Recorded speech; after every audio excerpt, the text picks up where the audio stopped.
ఒక పులి, ఒక పిచ్చోడు, ఒక తిమింగలం వీళ్ళ ముగ్గురిని చూసినాక కూడా నీకు ఇంకా ఆర్సీబీ మ్యాచ్ గెలుస్తుంది అనిపిస్తే నువ్వు అర్జెంట్ డాక్టర్ కలవాలి.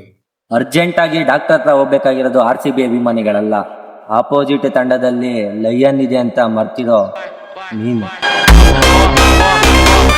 ಹುಲಿ, ಆ ಪಿಚ್ಚೋಡು, ಆ ತಿಮಿಂಗ್ಳ ಎಲ್ಲ ಓಕೆ, ಆದ್ರೆ ಆಪೋಸಿಟ್ ತಂಡದಲ್ಲಿರುವ ಲಯನ್ನೇ ಮರ್ತಿಬಿಟ್ಟಿದ್ಯಲ್ಲ ಬ್ರೋ. ಇನ್ನೊಂದು 19 ವರ್ಷಗಳಿಂದ ಒಂದೇ ಫ್ರಾಂಚೈಸಿಯಲ್ಲಿ ಒಂದೇ ತಂಡಕ್ಕೋಸ್ಕರ ಆಡಿರುವ ಏಕೈಕ ವ್ಯಕ್ತಿ the one and only king Virat Kohli. ಅವ್ರು ಸಹ ಇರೋದು RCB ಟೀಮಲ್ಲೇ. 2 ಓವರ್ಗೆ 50 ರನ್ ಹೊಡೆದಿರುವಂತ ರೊಮಾರಿಯೋ ಶೆಫರ್ಡ್.